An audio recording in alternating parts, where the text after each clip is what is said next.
And if you will please advance the slide. Okay. Oh, and I don't see enable editing. So go right up to the top and do slideshow from the beginning. Okay. I know it was up here. Slideshow from the beginning. Perfect. Okay, Dr. Reosti, please advance your slide. This disclaimer says that an online degree from Ashford University does not lead to immediate teacher licensure in any state. Next slide, please. This disclaimer just says that Ashford University does not take full responsibility for any links, videos, pictures, or information shared in this presentation. So Dr. Reosti, without further ado, the floor is yours. Thank you. My topic for today is potty training. And it's a very emotional topic for families, for providers, you know, for people who deal with young children. It's very, very emotional for them to talk about potty training. I'll give you an example. Just a couple of days back, you know, it seems like when I have a topic or a presentation to do, it seems like everywhere I go, I see things happening relating to that particular topic that I'm going to have talk about. So there was a show on TV, one of these court shows, and there was a mother, and she was suing the daycare provider because her child is 4 years old, and she had enrolled her child at daycare, but her child wasn't potty trained. So the daycare provider, after a couple of weeks, told her she had to take the child out. So she sued her to court because the provider said, whatever you pay me, regardless of if your baby is here or not, you know, it's mine. I can't give it back to you. So the judge wasn't having it. You know, judge said you didn't give her any contracts, and that provider wasn't licensed, so she didn't have a contract, and you didn't provide any services. So I don't think you have the right to, you know, have her money. You have to give it back to her. So, you know, these are some of the scenarios you will find out dealing with potty training. Parents getting angry, providers, just, you know, it's an emotional process. So we're going to talk about it, break it down, and along the way, I'll be giving you scenarios, you know, that experiences I've had through the years. So the table of contents, what is potty training? Why the fears? First things first, what age should I potty train? Signs of readiness, no signs of readiness, dealing with frustration and anxiety, reward, don't punish. So you can see the picture on your screen by the right-hand side. That's a typical image of a potty training process. It's not pretty and all cookies and cream. So as we go through these slides and as we listen and learn more about potty training, you kind of see what I'm talking about. So what is potty training? Potty training is a very huge step for parents and children. It is a process of encouragement. It requires multiple techniques, and it is a developmental milestone. You know, just like when your child gets a certain age, they have to start talking or walking or reading, going to grade school. You know, that's the way potty training is. It's a developmental milestone that children have to get through, and it has no specific time frame. That is when you start the process. So why all these fears? Why are providers scared of potty training? Why are parents scared of it? Why is the child scared of potty training?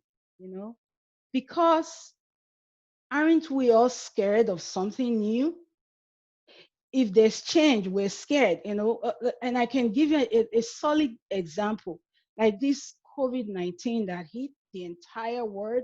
You know, we are all anxious, even still anxious, we're anxious at the beginning. We're scared of the unknown. What's going to happen to my job? Am I going back to work? Am I going to get paid? Do I have to get on unemployment? New experiences always, is something very fearful because you don't know the outcome of it. So a lack of understanding of the potty training process as well can make you scared. You okay, when do I potty train my child? What's going to happen when I start? What do I have to, all kinds of questions flood in your mind, and you you you just don't understand. And even when you start the process, why is he always so emotional when I potty train him? Why doesn't he want to pee in the potty, but he's peeing on the floor, and I have to clean and clean and clean? So a lack of understanding can make you scared, can make the child scared, can make the provider afraid as well. Human nature of not wanting to let go, you know. So the parent, that when your child is potty trained, it's a good thing they're growing, but that fear of, oh my God, it's not going to be so cuddly and babyish anymore. And, how's my child going to be? Because you just don't know. So you're scared, you know. The spookiness of the bathroom, do you know how scary it is to go in the bathroom for the young child who's just starting to get potty trained, to go in the bathroom and sit in this thing like a hole that looks like you can fall in it and get hurt and break, and break something? The bathroom can be very spooky, quiet and secluded from the other parts of the house. And then constipation, can also be, if a child is constipated and can't let go, the BMs is real hard and strong and painful every time they try to use the bathroom. They're definitely going to fear going in the bathroom and using the potty. And then this scary flush. I've seen a lot of children so scared of that sound that the toilet makes or the potty makes when you flush it. They're scared of it. They don't understand it. Why this sound? What's going on? And at the beginning, even when you tell them, just get this part of the toilet and flush it, and they're like, no, I don't want to do it. I don't want to hear the sound. And one other thing I'll mention here, I just discovered recently, one of my little ones here, he's 2.5. He's scared of the fan in the bathroom. So when he gets in there, he's almost potty trained, but he always wants me to go in with him because he's so anxious and scared. He's like, Miss Brenda, which is the fan, and which is the light, So the noise the flush makes, the noise the fan makes, it can be very scary. So an understanding of this can help us through the potty training process. So first things first, now that we know potty training is very fearful, we can be anxious about the process. We may not understand it fully. So how do we start this process? The very first thing I've done through the years is teach the children relevant vocabulary like wet and dry. Because if you don't know what wet is and you don't know what dry is, then how are you going to understand when your mom says, you have to be dry, or you have to be dry. Don't wet your underwear. You have to know the meaning of that concept. You have to know the feeling of wet. When I usually start teaching potty training to the children, I have a small activity I do. I take a paper towel and I make it wet, one part wet, and then I take another one and it's dry. And I tell the children, I let them feel it, and I say, can you feel this? And they say yes, and then give them the dry one. Can you feel that? Yes. So this is wet and this is dry, and we want you to be dry when you're potty training. We don't want you to poop on your underwear. We don't want you to pee on your underwear. You have to go in the bathroom to pee and poop, you know. So teaching them concepts relating to potty training can be very helpful with the process before they even started. So announce, you as the adult, announce whenever you need to use the bathroom. You know, whenever you need to use the potty. I'm going to use the potty. I'm going to pee. I'm going to poop. You know, so it already becomes natural to them even before they started. It becomes so. Mommy goes in the bathroom. Mommy goes to potty. So daddy does it. You know, so my teacher does it. Wow. You know, so that kind of reduces the anxiety, makes them more comfortable, just tells them that, you know, you're not the only one going through this process. You're not the only one doing this. And this is a natural process. Everybody pees and everybody poops. So it's okay to say pee and poop. You don't want to hear us talking about pee and poop in our classroom, you know. It's it takes the shame away from the process. It's a natural process that has to happen if we want to be healthy, you know. And we don't want our kids to feel like, oh, so it's shameful to say pee, or it's shameful at least at a certain age, you know, as they grow up and develop more vocabulary and then go out into more, older social groups. They may revamp their language, but at that age where they are potty training, it's okay to say, I need to go pee and I need to go poop. It's okay. It's not embarrassing. It's a natural process that has to happen if, if we're healthy or we want to be healthy. So you can start with one of those plastic potties, the very little ones they can sit on. There are some new ones now that look just like the real potty. You can even flush it. It makes some sounds. Sometimes it makes music. You can get them that to start them off on the process and gradually move them to the potty, the real one, the ones we use. So make the bathroom environment inviting and fun.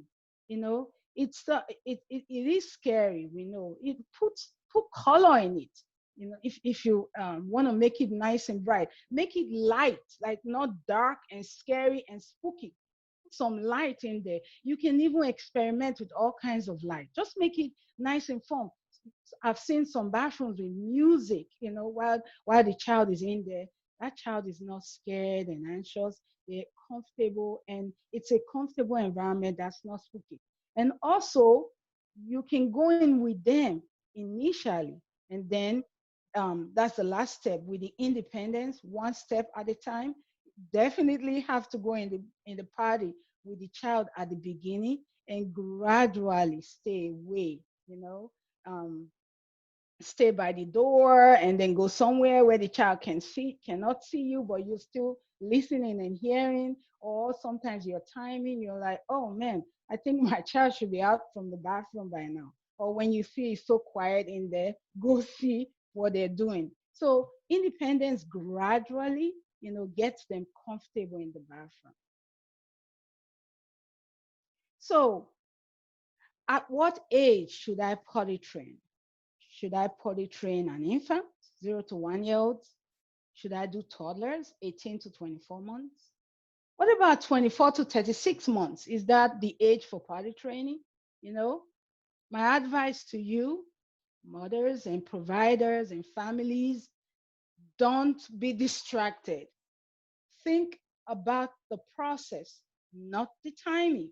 You know, thinking about the time it can get you anxious, like I've been training this child for 6 months and still not getting it. And your anxiety, believe it or not, when you're anxious and scared, it's going to transfer to the child because they feed off of you and how you feel.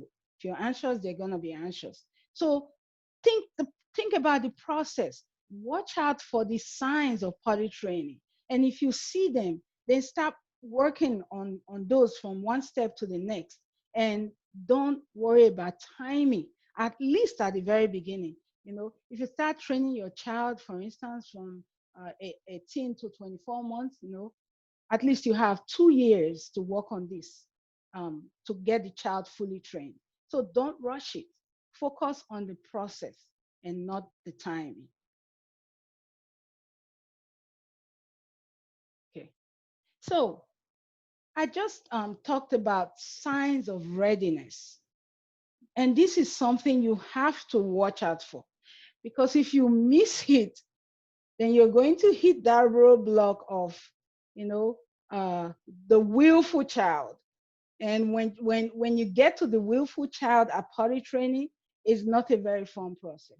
So watch out for the signs of readiness.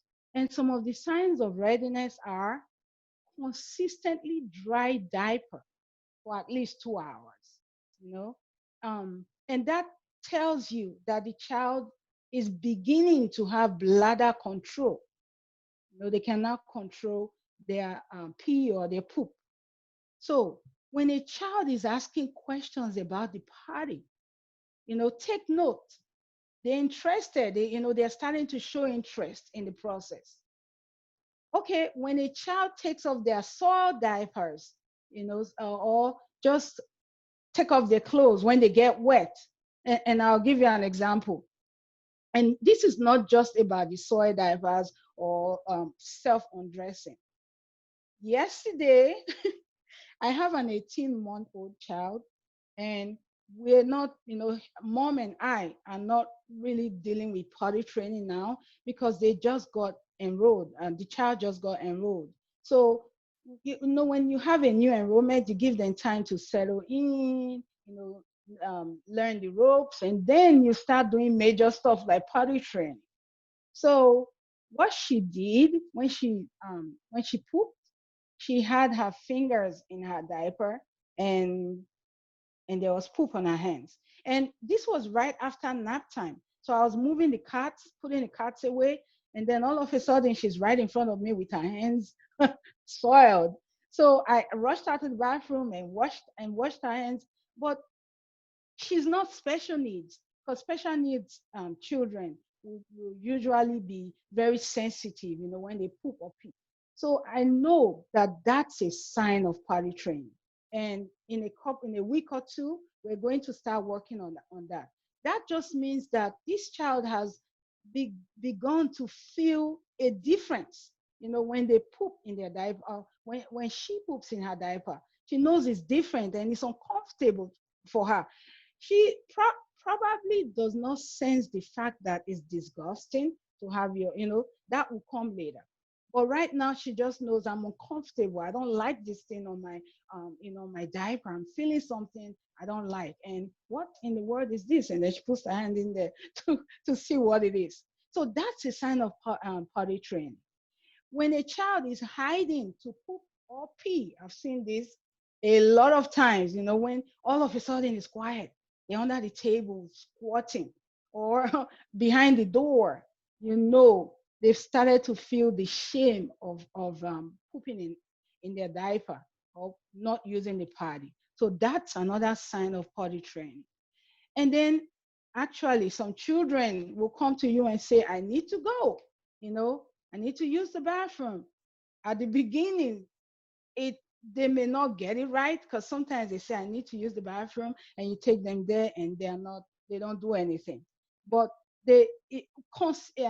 when you work with them consistently and they start to learn about their bladder and how it works and how it feels like when you need to poo, when you need to pee, they'll start telling you when they need to go. So watch out for these signs, because you don't want to miss them.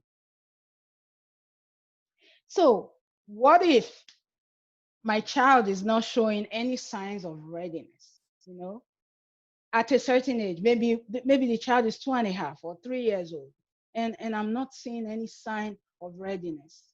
Well, how about you ask the pediatrician to check that child and see if they have any special needs?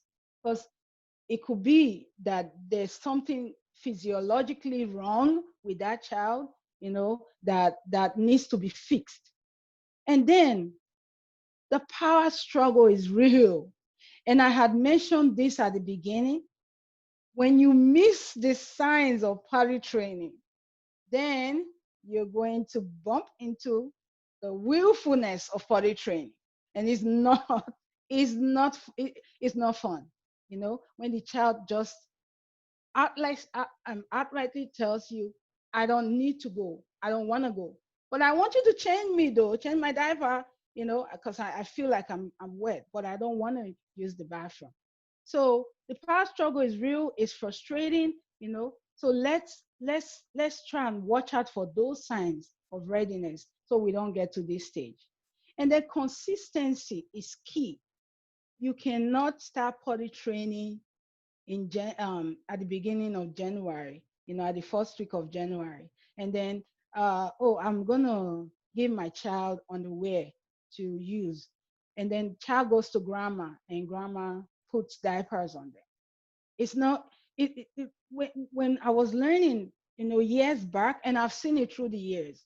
I had gone for a potty training class, and the instructor said, every time you deviate from, you know, from the routine of potty training, you're rewinding the child's mind, and you're starting the process all over again. So you have to be consistent. Whatever is happening at daycare should happen at home, should happen at grandma's, you know, wherever your child goes, it should be consistent. You don't want to break that consistency because it affects the child. And it definitely starts that process all over again. And I've seen it. I've seen where, you know, one child is doing so well. Oh my gosh, he even goes to sleep and he doesn't pee on himself. And then we're going on a vacation. We'll be back in 2 weeks. And then they come back and, hey, what happened? Why is this child on diapers? You know, there was so much going on. We had to get in the taxi and this and that, and we couldn't do potty training. So then that process is going to start all over again. So if you've checked that the child does not have special needs, and that you're consistent with potty training, and you're doing all the things that you're supposed to do, don't give up. You know, you might think it's not working, but give it a couple of weeks, and you will see that your effort is not in vain. Just persist, just be consistent, because consistency is the key in potty training. So dealing with frustration and anxiety, just breathe. You know, breathe when you go in the bathroom, there's soap all over the floor. Breathe when your toilet paper roll is all gone. There's some in the toilet, there's some in the sink, this is all over the place. Just breathe. Okay. Breathe when the child goes in the bathroom but misses the party and pees or poop on the floor. Just breathe. You know, take a deep breath and relax. Close your eyes, open it back, and keep moving. So, like I said previously, emphasize process, not timing. You know, take it one step at a time. Watch out for the signs when the child starts potty training. Just go with the flow of the process. Then try a party seat or step stool. The height of the party, it's, you know, you may think it's well, why are you so scared of the party? It's, I mean, it's right there, you can just sit on it and pee on it. No, it's a height, and it's a scary height for children. And I can give you a quick example. I had a child, and he started potty training when I'm in the bathroom, you know, because he was still small. I can lift him up and put him in the potty. But then, he was doing good, he was doing well. And then I started doing the independence thing, trying to give him time to sit on it all by himself, and he would not sit on it. I'm so scared. I'm going to fall. I don't want to sit on it. You know, he was scared. So I did get, actually, we had a stool in the bathroom, which he wasn't really using. So I gave the stool, I showed him the stool and say, you can use this stool to get you up so you can sit down and use the bathroom. And that took care of that. He was no longer scared. He could go in by himself and use the bathroom by putting the potty right beside it, and sitting on it. You can also use party seats. They make all kinds now, all kinds of characters. If you know what your child likes, just buy that. They sell it all over and put it on top of the party, the party, and it kind of it's real soft, and it keeps the hole, like the party hole, makes it a little smaller, so it's not so intimidating to the child, and it's more comfortable when they sit on it. So you can also use training pants and underwear, and they sell these, so you don't have to use a diaper or a pull up. The child puts these pants on, and they can, when they pee and poop, they can get the feeling of it, and that's not a fun feeling. And with time, they start learning. I don't like the way this feels when I pee or poop on this. I need to use the bathroom. Go for a walk or regular underwear. You know, um, when you have a child who's potty training, it's very unpredictable. They can poop or pee whenever.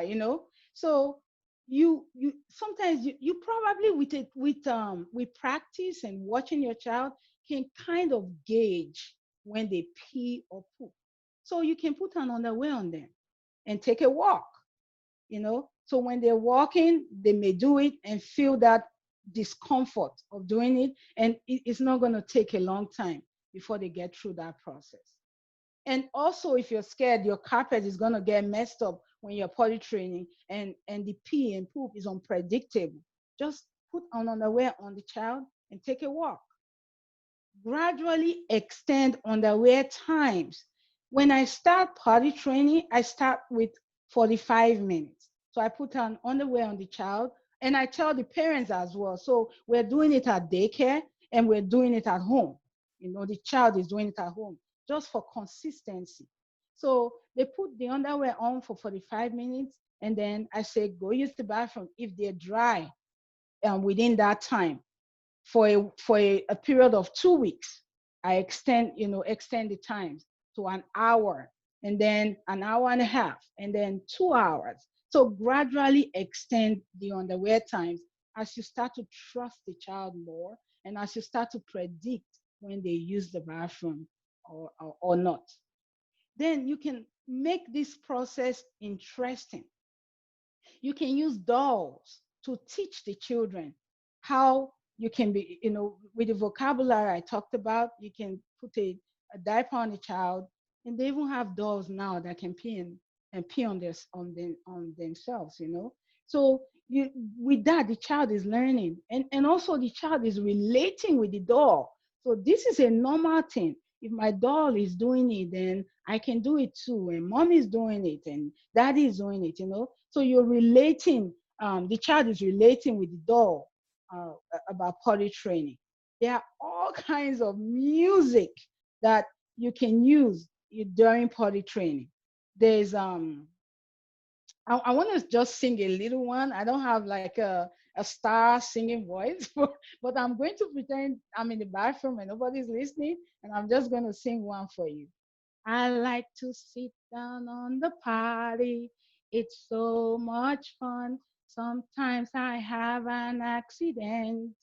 And that's okay, because every day I try again. I put in the potty and I wash my hands. I'm growing up. I'm getting tall. I don't need my diapers anymore.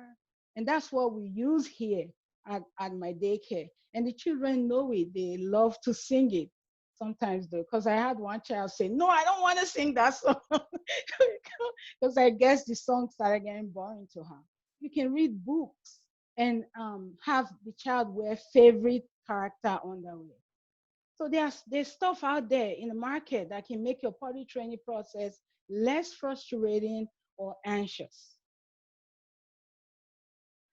So during potty training, you're so frustrated, you're tired, you wanna punish, you wanna do something so this child can feel like, oh, I don't, you shouldn't pee on my carpet. You're angry, but it doesn't work. Don't punish, just reward. You can have all kinds of reward systems. You can use stickers. Flush rewards I use all the time when I take the children in the bathroom, excuse me, for potty time. If you don't pee and you don't poo, you cannot flush. You have to pee or poop before you can flush. And it's a reward because everybody wants to flush, and that kind of helps in getting them anxious, not anxious, in getting them excited about the process. Pom-pom reward system. So you can have jars, like empty mason jars, and have some pom-poms. So every time the child pees or poop, you put the pom-pom in, you put a pom-pom in there, and you can make it as creative as you like. You can say pick a color, and tell that child when these pom-poms get to 30, you're going to get this, or when it's 20, you're going to get that. So that's a very nice way to motivate the child to use the bathroom. Song rewards. And we have all kinds of song rewards here. And I'm just going to quickly sing one for you. And if a child, for instance, pees in the bathroom, we sing, and we all sing it together. So it's like, Judy peed in the party. Yes, yes, yes. And Judy peed in the party. Yes, yes, yes. Date night rewards. This is something, this is kind of like a new trend I'm seeing on social media, where parents are saying, well, you did so well today. I'm just going to make you a nice hot bath with some bubbles. You take a bath, and then we have dinner together. That's a reward, and that's something the child can look forward to. If you pee all through this week, no wetness. Don't wet your underwear. Don't wet your pants. We're going to have a date. Remember the last date we have, you know, and that motivates the child and keeps them wanting to use the bathroom. And that's just a picture of my reward system. Very, very easy. If I don't use the flush reward, the reward, or the song reward, I use the easy button. And when you pee or poop, you get to press the easy button, or you get a star with those markers. They get it, and they get to pick the color they want, and they get a star. Sometimes you get to hold the froggy. Just simple rewards. You don't have to be extravagant. It doesn't have to be expensive. Simple rewards. Children are very simple. At least young children are. So, in conclusion, potty training can be a fun time for bonding.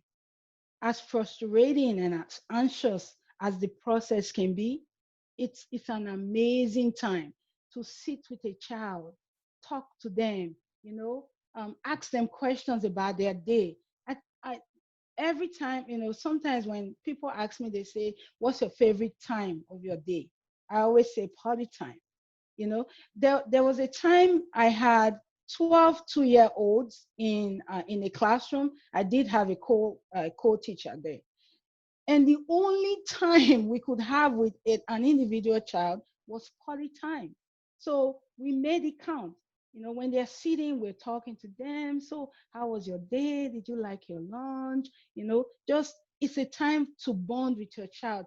When you make it a fun bonding time, you, the adult, who's thinking that the process is frustrating and causes you to be anxious, will find out that it's a very interesting and exciting process, and you're going to look forward to it. So you have to start with one step at a time to understand the child's limits. What does this child like to do? Is the child scared of the height of the party? Will it be better if I use a party seat? How can I make this process easier for the child? And actually for you who is training the child as well. So start with one step at a time and learn the process. So you can use music, you can use books, you can use dolls, you can use puppets to make the process very exciting. And before I say the last one, before I say the last point on the slide, I just want to say that the I have a child who is who just got enrolled, and he's 4 years old now, and a little after 4 years old.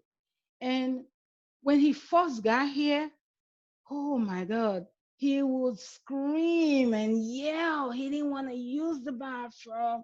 But I want you to change me though. I'm wet. I don't want to use the bathroom, you know? So gradually, we started taking him in the bathroom, sitting with him, helping him with his anxiety, and realized that he has no physiological issues. He just, those signs at the beginning were missed, and now this process has become frustrating for him, and also he's learned that he can control it, and he's now very willful and trying to control the process. So we're still working on that child, and he has made a lot of improvement, and I know it takes time. So you have to let the children lead you. They I always end my presentations with this because I believe so much in it.